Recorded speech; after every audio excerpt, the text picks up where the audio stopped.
যখন মানুষগুলো হাবুডুবু খাবে, ইয়া নফসি বলে চিৎকার করবে, আর নবীজি আপনাকে টেনে নিয়ে যাবে, আর জান্নাতের ফেরেশতারা আপনাকে আহলান সাহলান আপনাকে তাকবীর দিয়ে দিয়ে জান্নাতের দরজায় নিয়ে যাবে। হুর গালমানেরা ফুলের মালা নিয়ে অপেক্ষা করবে, আপনাকে দেখে বলবে আহলান সাহলান মারহাবা, মোস্ট ওয়েলকাম, আমাদের ভুবনে আপনাকে স্বাগতম।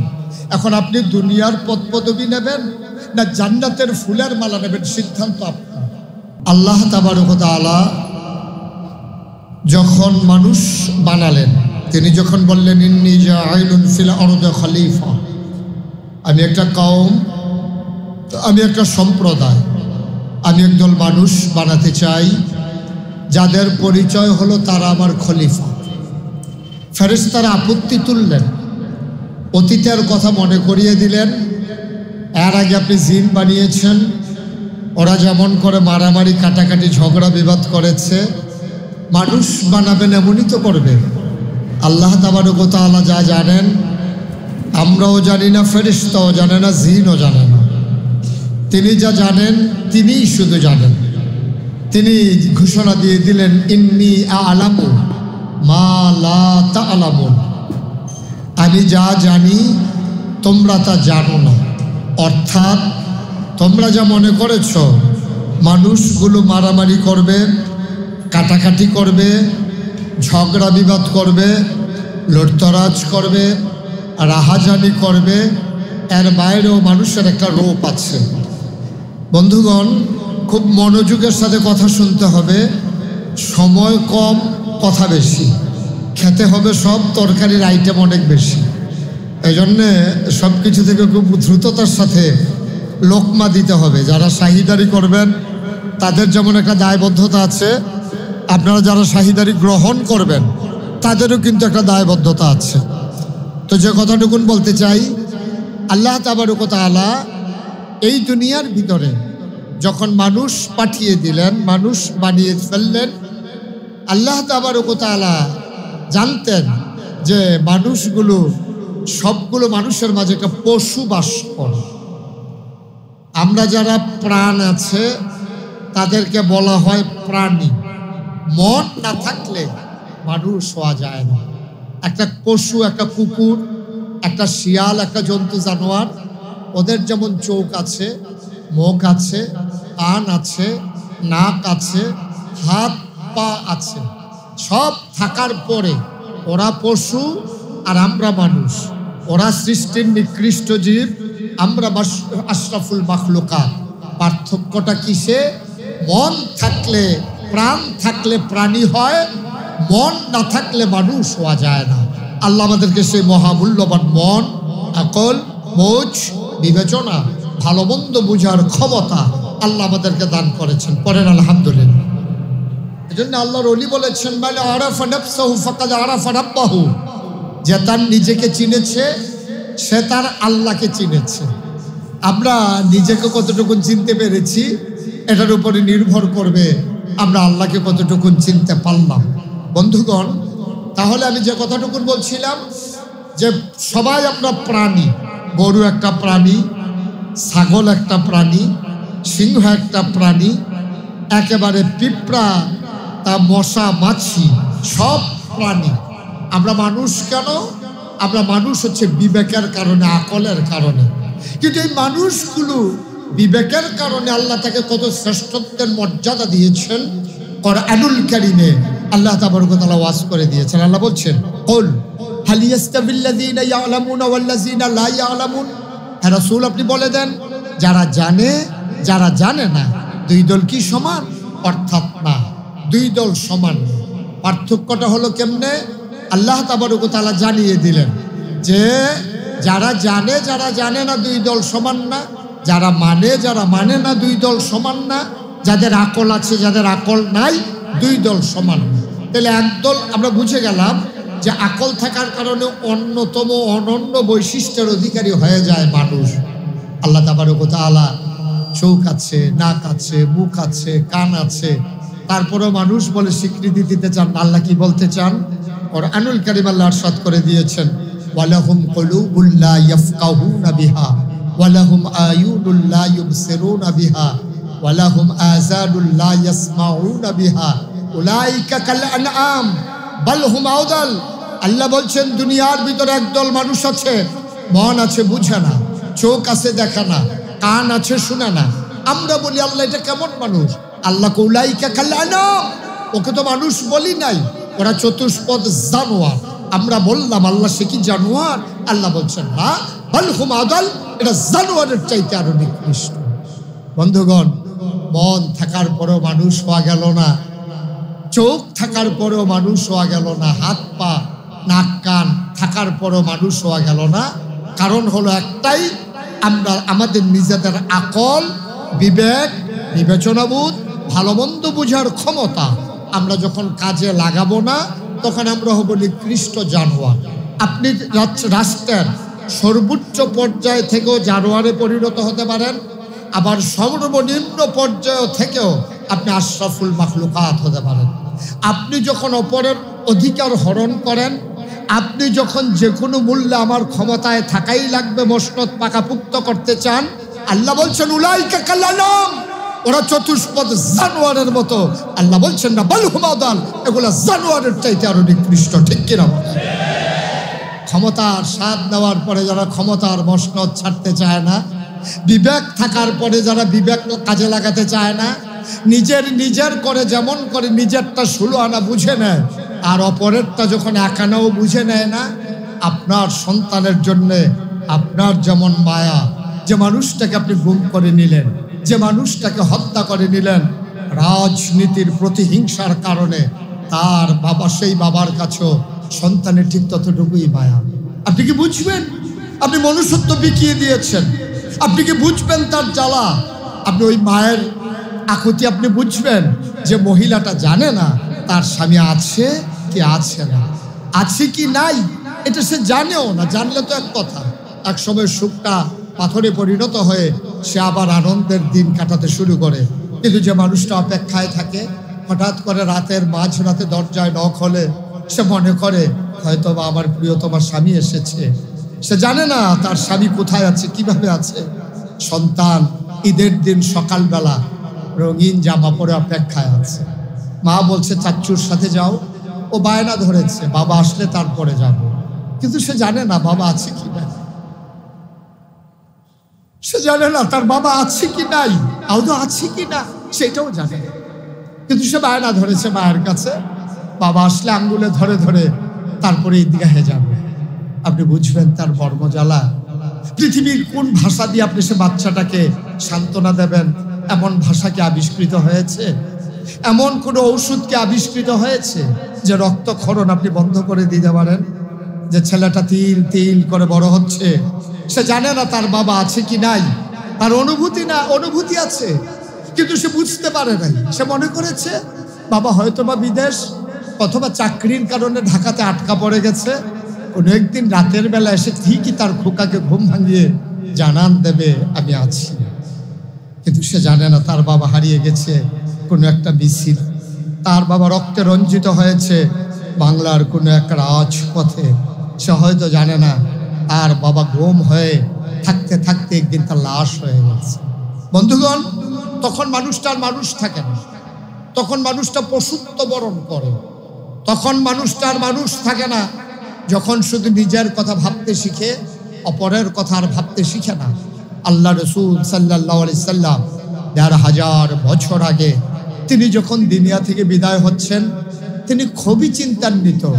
একদিন আমি থাকবো না, কিয়ামত পর্যন্ত মানুষ আসবে, কে দেখাবে পথ, কে দেবে পথের দিশা, বিপদ সংকুল পথে কে এগিয়ে নিয়ে যাবে, ঝঞ্ঝা বিক্ষুব্ধতে পৃথিবীতে কে বুকের মাঝে আঁকড়ে ধরে বলবে আসো আমার বুকে, এখানেই শুধু শান্তি। ওরা কারা? আল্লাহ রসুল সাল্লাল্লাহু আলাইহি সাল্লাম বলে দিলেন জাল উলামাউ ওয়ারাসাতুল আম্বিয়া, ওলামায়ে কেরাম নবীর ওয়ারিস।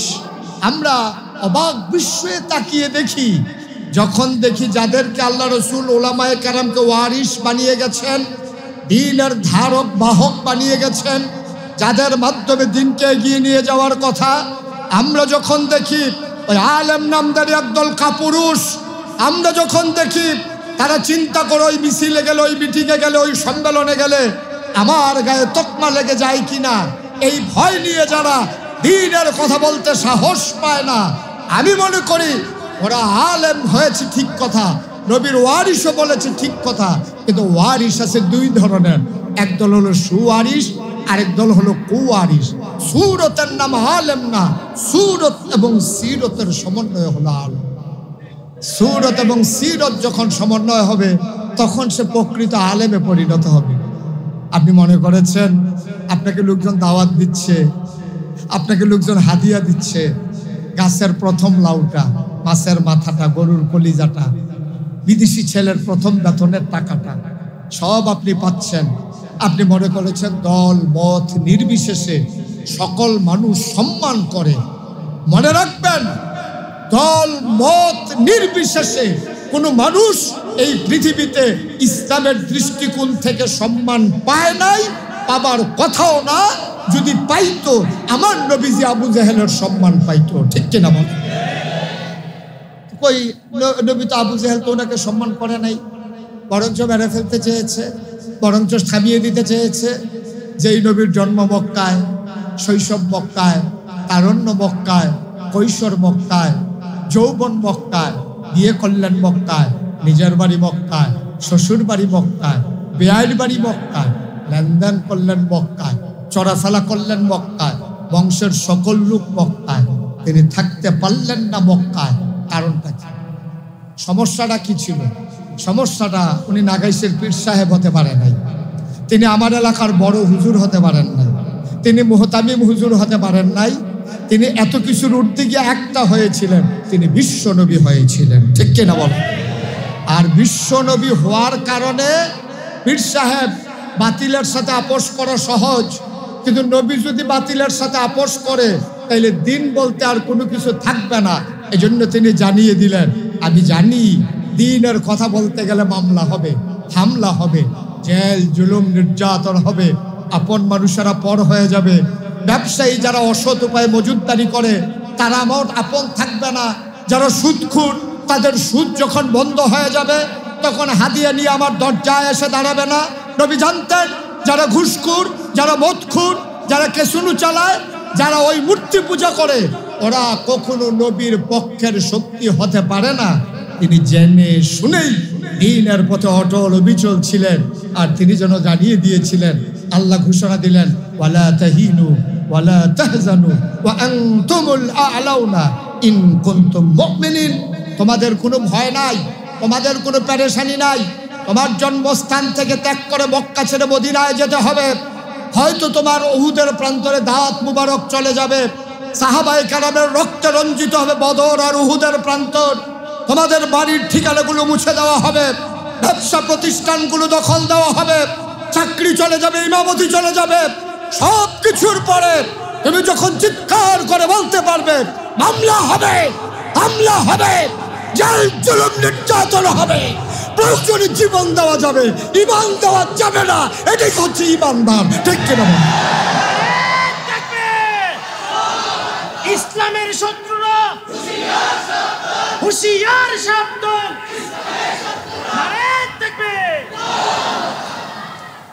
কিন্তু আফসোস হচ্ছে, আফসোস, বড়ই আফসোস যে এই নবীর ওয়ারিসদের মাঝে দুই ভাগ হয়ে গেছে। একটা হলো সুওয়ারিস আর একটা হচ্ছে কুওয়ারিস। সুওয়ারিস হচ্ছে বাবার রেখে যাওয়া সম্পদ যিনি কষ্ট করে বাড়ায়, তাকে বলা হয় সুওয়ারিস। আর কুওয়ারিস হচ্ছে বাবার সম্পদ বিক্রি করে করে যিনি খায়, এটা হচ্ছে কুওয়ারিস। আজকে বাংলাদেশে সুওয়ারিস, ওই উলামায়ে কেরামের কথা বলছি, যেহেতু মাদ্রাসার প্রোগ্রাম, আপনি অনেক উলামায়ে কেরাম এসেছেন, এখন আপনাকে সিদ্ধান্ত নিতে হবে আপনি কি সুওয়ারিস না কুওয়ারিস। যদি আপনি সুওয়ারিস হন তাহলে নবীর যেই পরিণতি আপনারও সেই পরিণতি, আপনি বুঝে শুনে হবেন কি হবেন না, ডিসিশন আপনার, এটা ওন ডিসিশন, এটা আপনার সিদ্ধান্ত। আপনি কি সিদ্ধান্ত নেবেন আমি কি ওয়ারিস হব নাকি হব না? আপনি ওয়ারিস হইলেও ওয়ারিস, না হইলেও ওয়ারিস সমাজের মানুষ মনে করে। কিন্তু আপনি যদি প্রকৃত নবীর ওয়ারিস হতে চান, ওয়ারিসের দরজা দুইটা খোলা, একটা হইলো সু আর একটা হইলো কু। সুওয়ারিস যারা, তারা নবীর দিন বাঁচিয়ে রাখবে, এগিয়ে নিয়ে যাবে কিয়ামত পর্যন্ত, একেবারে তৃণমূল পর্যায় থেকে শুরু করে রাষ্ট্রের সর্বোচ্চ পর্যায় পর্যন্ত। তারা দ্বীনের বিধানকে কায়েম করতে চাইবে। আর এই কায়েম করতে গিয়ে এই পথ কখনো কুসুমাস্তীর্ণ হবে না, ফুল বিছানো হবে না, এ পথ হবে কণ্টকাকীর্ণ, কাঁটা বিছানো। এখন আপনি সেই পথে যাবেন কিনা এটা আপনার সিদ্ধান্ত, এটা আপনার সিদ্ধান্ত। আপনি যদি বলেন যে হ্যাঁ আমি নবীর সুওয়ারিশ হতে চাই, তাইলে যেমন পাঞ্জাবি লাগবে, টুপি লাগবে, দাড়ি লাগবে, পাশাপাশি ইমানি চেতনা লাগবে, সুদমুক্ত জীবন লাগবে, ঘুষ মুক্ত জীবন লাগবে, মামলা হবে, টিটকারি হবে, মস্কারা হবে, জেল জুলুম নির্যাতন হবে, ব্রাহ্মণবাড়িয়া শহর ছেড়ে কোনো এক অজানা শহরে পাড়ি জমাতে হবে, চাকরি থাকবে না, মিম্বারের খুতবা বন্ধ হয়ে যাবে। হবেন কি হবেন না এটা আপনার ডিসিশন। তো আপনি যদি বলেন সবই হারাই ফেলবো, তাইলে আমি এই ওয়ারিশ হয়ে লাভ কি? এই ওয়ারিশের বিনিময় পাবেন ওই সেখানে যখন মানুষগুলো হাবুডুবু খাবে, ইয়ানফসি বলে চিৎকার করবে, আর নবীজি আপনাকে টেনে নিয়ে যাবে, আর জান্নাতের ফেরেশতারা আপনাকে আহলান সাহলান আপনাকে তাকবীর দিয়ে দিয়ে জান্নাতের দরজায় নিয়ে যাবে। হুর গালমানেরা ফুলের মালা নিয়ে অপেক্ষা করবে, আপনাকে দেখে বলবে আহলান সাহলান মারহাবা, মোস্ট ওয়েলকাম, আমাদের ভুবনে আপনাকে স্বাগতম। এখন আপনি দুনিয়ার পদ পদবি নেবেন না জান্নাতের ফুলের মালা নেবেন, সিদ্ধান্ত আপনার। আপনি যদি মনে করেন আমি দুনিয়াও চাই পরকালও চাই, দুইটা একসাথে কখনো হয় নাই, হবেও না। আরো সহজ করে বলি, মনে করেন এই যে পিলারটা, এই পিলারটা হচ্ছে আপনার একটা হায়াতে জিন্দেগি। এখন আপনি যদি বলেন যে আমি উত্তর দিকে যাব, তাইলে দক্ষিণ দিকে অনেক দূরে সরে যাবে। খুব সহজ করে বুঝছেন, এই পিলার থেকে আপনি যত উত্তরে যাবেন দক্ষিণ কি তত কাছে থাকবে না দূরে যাবে? কথা বুঝেন নাই আমার? এই পিলার থেকে আপনি যত উত্তরে যাবেন তাইলে দক্ষিণ দিকটা কি কাছে থাকবে না আরো দূরে যাবে? ওই পিলারটা, এই পিলার থেকে ওই পিলারের দূরত্ব, আপনি মাঝে দাঁড়িয়ে আছেন, ওই যে ছাতাটা যেখানে আছে এই জায়গায় আপনি ছাতাটা পালকি দিয়ে ধরেন তো দেখি, এই যে এই জায়গায় মনে করেন আপনি দাঁড়িয়ে আছেন। এখন এখানে হলো জান্নাত, এই পিলারটা হলো জান্নাত, আর ওই পিলারটা হলো দুনিয়া। আপনি খেয়াল করেন ওই দুনিয়া, ওই পিলারটা। এখন যদি আপনি জান্নাতের দিকে আগান, এই সামনের পিলারের দিকে আগান, তাইলে পেছনের পিলারটা কি কাছে থাকবে না দূরে চলে যাবে? ওকে ফাইন, একবারে সহজ হিসাব। আপনি মাঝামাঝি দাঁড়িয়ে আছেন, এখান থেকে সামনে জান্নাতের দিকে হাঁটলে আপনি যেখানে দাঁড়িয়ে আছেন পেছনটা আরো পেছনে পড়ে যাচ্ছে, দুনিয়া আরো পেছনে পড়ে যাচ্ছে, জান্নাতের দিকে আপনি হাঁটতেছেন। এবার যদি আপনি মনে করেন যে আমি ওই পিলারের দিকে হাঁটবো, তাহলে এই পিলারটা আপনার পেছনে পড়ে যাবে, দূরে সরে যাবে। তো এটার নাম তো জান্নাত। আপনি যখন দুনিয়ার দিকে হাঁটা শুরু করেন তখন জান্নাত পেছনে চলে যায়, আর জান্নাতের দিকে যখন হাঁটা শুরু করেন তখন দুনিয়া পেছনে চলে যায়। এখন যারা মসজিদের মিম্বার ঠিক রাখতে চায়, মাদ্রাসার মুহতামিম ঠিক রাখতে চায়, মসজিদের খুতবা ঠিক রাখতে চায়, চাকরি ব্যবসা প্রতিষ্ঠান ঠিক রাখতে চায়, তখন তার থেকে জান্নাত চলে যায় দূরে। আর সে যখন জান্নাত ঠিক রাখতে চায়, দুনিয়ার সবগুলো কাজ তার জন্য বিপদ হয়ে দেখা দেয়। ঠিক কিনা বলেন? একেবারে বাস্তবতা, একেবারে বাস্তবতা। এখন আপনাকে সিদ্ধান্ত নিতে হবে, আপনি কি দুনিয়ার দিকে আগাবেন নাকি জান্নাতের দিকে আগাবেন। এখন জান্নাতের দিকে আগাইলে দুনিয়া আপনার সাথে বেঈমানি করবে, আর দুনিয়ার সাথে আগালে জান্নাত আপনার সাথে বেঈমানি করবে, আপনি কাছে পাবেন না। এখন যারা সুওয়ারিশ তারা সিদ্ধান্ত নিয়েছে যে আমরা অবশ্যই ইন্নাল্লাহা ইশতারা মিনাল মুমিনিনা আনফুসাহুম ওয়া আমওয়ালাহুম বিআন্না লাহুমুল জান্নাহ, সূরা তাওবার 111 নম্বর আয়াত তারা মর্মমূলে ধারণ করেছে। তারা বলেছে ইন্নাল্লাহা ইশতারা, নিশ্চয়ই আল্লাহ ক্রয় করে নিয়েছেন, মিনাল মুমিনিনা, মুমিনদের কাছ থেকে, আনফুসাহুম ওয়া আমওয়ালাহুম, তাদের জীবন এবং তাদের মাল সামানা, ব্যবসা, চাকরি, ঘর দরজা, বাড়িঘর, জায়গা জমি, সন্তান, পরিবার, সব কিছু তারা বিক্রি করে দিয়েছে। কিসের বিনিময়ে? বিআন্না লাহুমুল জান্নাহ, জান্নাতের বিনিময়ে। তারাই মুমিন। যারা মুমিন তারা বিক্রি করে দিয়েছে জান আর মাল আল্লাহর কাছে, বিনিময়ে তারা পেতে চায় জান্নাত। তাইলে আপনি বিক্রি করে দেওয়া সম্পদের উপর আপনার তো কোনো অধিকার নাই, আপনার তো কোনো অধিকার নাই। আপনি একটা ছাগল বাজারে তুলে বিক্রি করে আপনি যদি বলেন ভাই ছাগল 5,000 টাকা বিক্রি করবো, এখন ছাগল বিক্রি করছেন, উনি 5,000 টাকাও দিচ্ছে, দেওয়ার পরে আপনি ছাগলের রসিদে ধরে কাঁদতেছেন, বিক্রি করার পরে টাকা নিয়ে ছাগলের রসিদ ধরে কাঁদতেছেন, মালিক বলতেছে কান্দেন কেন? এই ছাগলটা রে আমি খাওয়ার সময় একটু খাবার আলাদা করে খাওয়াইতাম, আমি আমার খাটের নিচে ঘুম পাড়াইতাম ছাগলটারে, অনেক সময় বিছানার উপরেও ধরে শুয়ে থাকতাম, খুব মায়া লাগতেছে, টাকা দিলে দিছেন, ছাগলটা আবার দিয়া চলে যান। তাহলে আপনার যে পিটায় নাই, ওনার মনটা ভালো ছিল, এই জন্য আপনি পিঠা পাও না, টাকায় টাকা নিছেন, আবার বলতেছেন ছাগলটাও দিয়ে ফেলেন। আপনি জান্নাতের বিনিময়, জান আর মালের বিনিময়ে জান্নাত কিনা বসে রয়েছেন, আবার কোন আল্লাহ জান আর মালটাও একটু দিয়েন। আল্লাহ বললে পিটায় নাই, নাইলে পিঠা পাও না, পিঠা আমরা পাও না। আপনি জান আর মালটা বিক্রি করে দিয়ে আসছেন, বিনিময়ে জান্নাত কিনছেন, এখন আপনি কোন জান আমার, মাল আমার, চাকরি আমার, ইমামতি আমার, ফিরসাবি আমার, মুরিদ আমার, হাদিয়া আমার, সব আপনার, আবার জান্নাতও আপনার। এটা কেমনে হয়? এই আয়াত যখন নাজিল হয়েছে, আবু হুরায়রা রাদিয়াল্লাহু তাআলা আনহু রাস্তা দিয়ে দৌড়াইতেছে আর বলতেছে, ভাই আজকে একটা মজার আয়াত নাজিল হয়েছে। কই কি কথা? আল্লাহ জানার মাল নেবে, বিনিময়ে জান্নাত দেবে। হযরত ওমর সামনে পড়ে গেছে, ওমর খপ করে ধরছে, আয় পাগলের মতো কি কথা বলতেছ? আমার কথা না, নবীজির কথা। কোরআনে আয়াত নাজিল হয়েছে, ইন্নাল্লাহা ইশতারা মিনাল মুমিনিনা আনফুসাহুম ওয়া আমওয়ালাহুম বিআন্না লাহুমুল জান্নাহ। তো ওমর তো আরবি বুঝতেন, আর তো বুঝাইয়া বলার দরকার নাই। ওমর বলছে অসম্ভব, এই আয়াতের সাথে বাস্তবতার মিল নাই। ধরো এটা কি সত্য বলছো না তুমি মিথ্যা বলছো? চলেন নবীজির কাছে, নবীজির কাছে নিয়ে যাওয়া হবে। নবীজি বললেন, ওমর খুব রাগান্বিত মনে হচ্ছে। কয় আবু হুরায়রা বানাইয়া বানাইয়া কথা বল। কয় কি বলছে? কয় বলছে আল্লাহ নাকি জানার মাল কিনছে, বিনিময়ে নাকি আমাদেরকে জান্নাত দিছে। কয় না, ও বানাইয়া বলে নাকি, এটা আমার কথা, আমার কাছে আয়াত নাজিল হয়েছে। আবু হুরায়রা বলতেছে, নবীজি বলতে, আবু বকর কি বলে, উমর বলতেছেন, ইয়া রাসূলুল্লাহ এটা কেমনে হয়? জান তো এমনি আল্লাহ মালিক, জানের মালিক কে? কথা কয় না, জানের মালিক কে? জানের মালিক কে? আমি যদি আমি মুশতাক হয়ে যদি আমার জানের মালিক হইতাম, আমারে যদি আজরাইল এসে বলতো যে জীবনটা নিয়ে যায়, আমি বলতাম বেটা পরে আইসো, ছেলে এখনো বিয়া করাই নাই, নানাতকুরের মুখ দেখি নাই, জান নিতে আসা, আমি ধমক দিয়ে দিতাম আজরাইলকে। তা আমারে জিজ্ঞেসও করে না, কারণ আমারে জিজ্ঞেস করার দরকারও নাই। এটা আমি আগেই বিক্রি করে রেখেছি। পাওনাদার ক্রেতা তার জিনিস বুঝে নিতে আসছে, মালিকের খোঁজ করার দরকার নাই তো। এই জন্য বলছে যাও জীবন গিয়ে নিয়ে আসো। তাহলে আমার জান আমার না, আমার মাল কি আমার? কথা বলেন, আমার মাল আমার?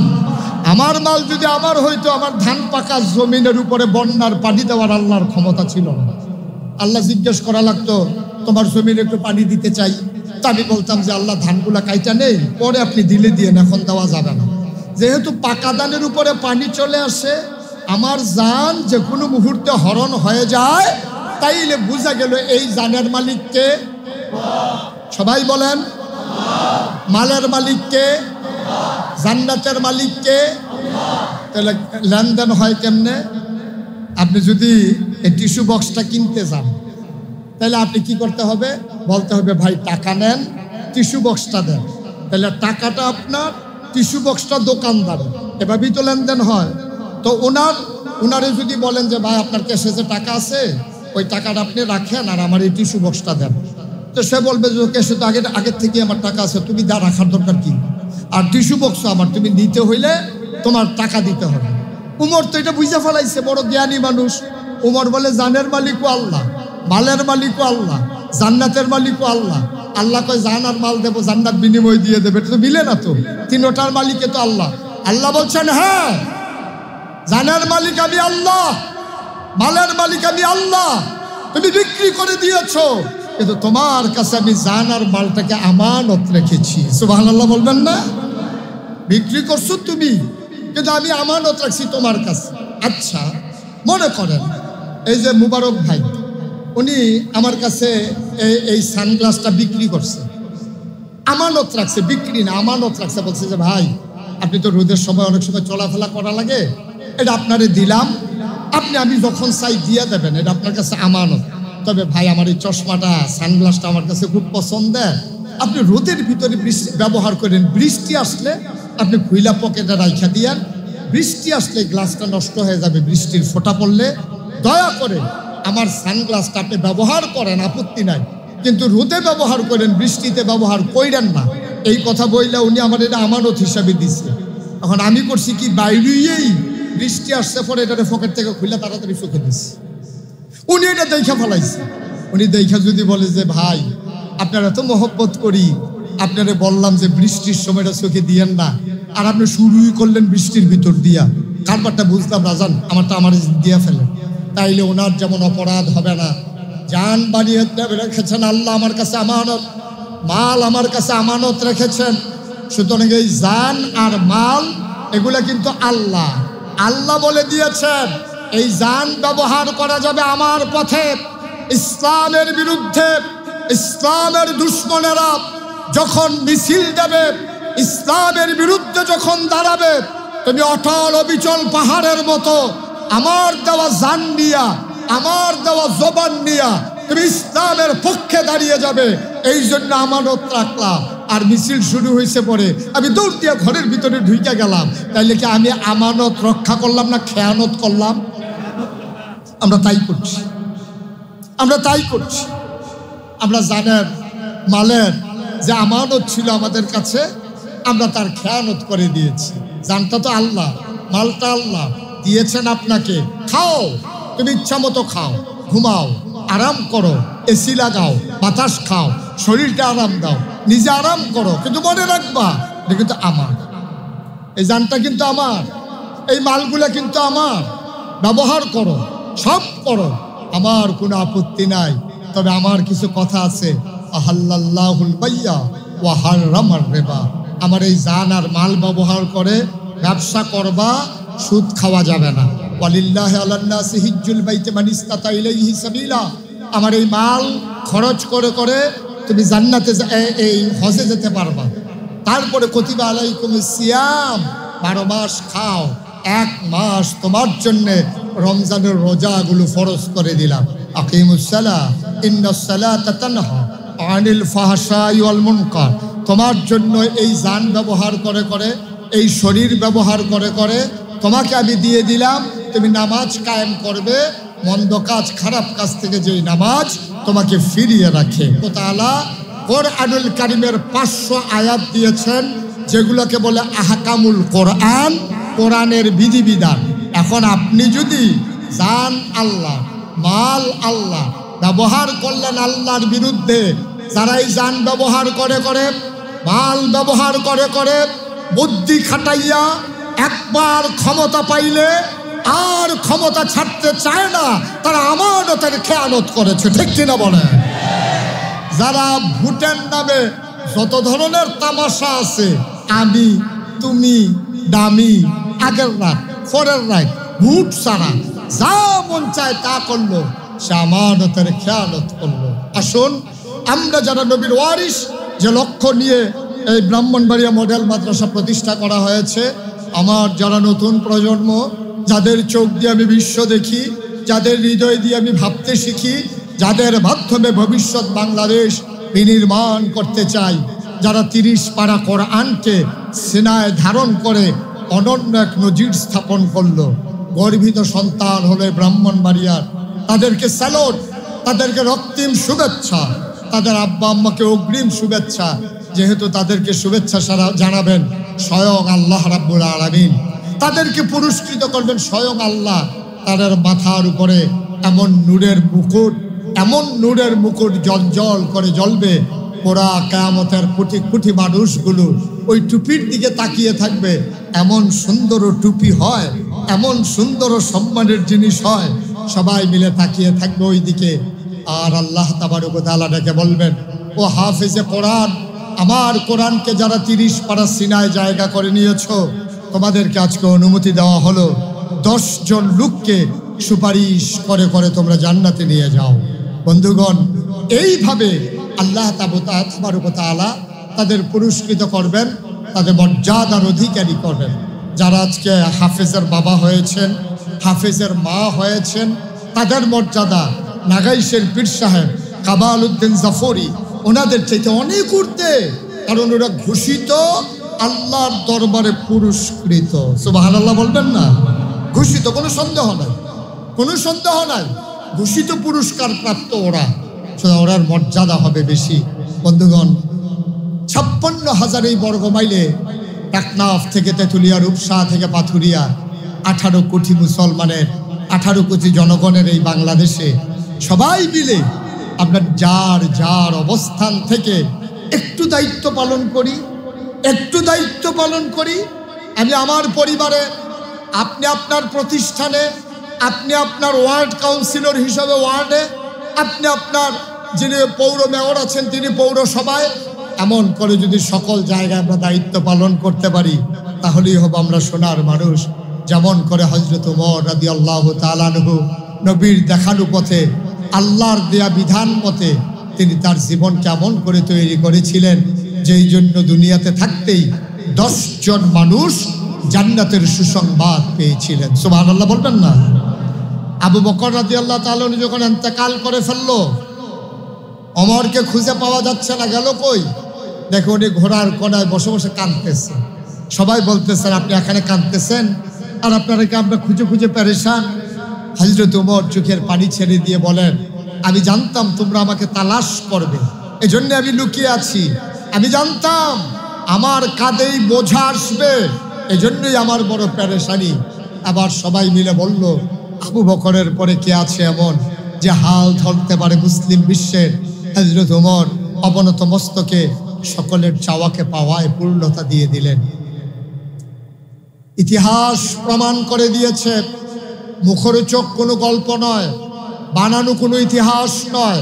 ইতিহাস প্রমাণ করে দিয়েছে, বাস্তব কথা শুনে যাও। হযরত ওমর এশার নামাজ পড়ে একটু খেয়ে বের হয়ে যেতেন ধুধু মরু প্রান্তরে। তিনি ঘুরে ঘুরে দেখতেন কে খায় কে খায় না, কে ঘুমায় কে ঘুমায় না। এমন করে তার গোটা জিন্দেগি কাটিয়েছেন। সবাই পড়েন আলহামদুলিল্লাহ। আরো জুড়ে পড়তে হবে। আর জন্যই আজকের মাহফিলের রৌনক বক্স মেহমান, যিনি আজকের মাহফিলকে আলোক উজ্জ্বল করেছেন, যিনি আজকের এই দিনের মর্যাদা বাড়িয়ে দিয়েছেন, যে মানুষটির উপস্থিতি আমাদেরকে আন্দোলিত করে, আমাদের হৃদয়ে শিহরণ জাগায়, আমরা অভিভূত হই, আমরা মুগ্ধ হই। যে মানুষটির আগমন আমাদেরকে আনন্দিত উদ্বেলিত করে, আমাদের হৃদয়ে আনন্দের হিল্লুল বহিয়ে দেয়। হাজারো আলেমের উস্তাদ, বাংলাদেশের একজন প্রথিতযশা আলেমে দ্বীন, যিনি তার কর্মজীবনে সারাটা জীবন ব্যয় করেছেন দ্বীনের পথে। আমাদের আজকের মাহফিলের প্রধান অতিথি আল্লামা প্রফেসর সৈয়দ কামাল উদ্দিন আব্দুল্লাহ জাফরি। তিনি হুজুর আমাদের মাঝে এসে তাশরীফ এনেছেন। সাথে সাথে আমাদের মাঝে আরেক রৌনক বক্স মেহমান এসেছেন, হুজুরের বড় সাহেবজাদা, হুজুরের সুযোগ্য সন্তান, আমেরিকা প্রবাসী, আমাদের প্রিয় ভাই, হুজুরের সুযোগ্য সাহেবজাদা, আমাদের আত্মার আত্মীয়, ভিন্ন হৃদয়াংশ, আমার ভাই, উনি এসে তাশরীফ এনেছেন। আমরা এই প্রোগ্রাম স্থল থেকে আয়োজকদের সবার পক্ষ থেকে আমরা হুজুরকে মুবারকবাদ জানাই। আহলান সাহলান মারহাবা, মোস্ট ওয়েলকাম। আমাদের ভুবনে আপনাকে স্বাগত। সম্মানিত উপস্থিতি, যেহেতু সময় একেবারেই কম, ঘড়ির কাঁটা টিক করে জানিয়ে দিচ্ছে মাইক ছেড়েই দিতে হবে, যেহেতু আমার পরে আরো কিছু কার্যক্রম আমাদের আছে, আনুষ্ঠানিকতা আছে। তো আমরা সবাই মিলে আমাদের যার যার অবস্থান থেকে আমরা আমাদের দায়িত্বটুকুন পালন করি। মায়েরা সন্তান যখন পেটে ধারণ করবে, নিয়ত করবে এই সন্তান যদি সহি সালামতে দুনিয়াতে আসে তাহলে সন্তান দ্বীনের মুজাহিদ হবে। বাবা তার সন্তানকে লালন পালন করবে এইভাবে, আমার সন্তান একদিন যখন বয়সপ্রাপ্ত হবে, দ্বীনের স্বাধীনতা, সার্বভৌমত্ব আর ইসলামের সুমহান আদর্শ রক্ষা করতে গিয়ে সে হবে পাহারাদার। আসুন সবাই মিলে আমরা এমন করে নিজেদেরকে এগিয়ে নিয়ে যাই, নিজেদেরকে প্রস্তুত করি, সবাই মিলে নিজেদেরকে গড়ে তুলি, সবার জন্য দোয়া করি, সবার কাছে দোয়া চাই। আজকের আয়োজনে আসতে পারে নিজেকে ভাগ্যবান মনে করছি। আবারও বলি, সবাই মিলেমিশে দ্বীন কায়েমের প্রতি এগিয়ে যাই। সবার জন্য দোয়া, সবার কাছে দোয়া চেয়ে। আসসালামু আলাইকুম ওয়া রাহমাতুল্লাহ।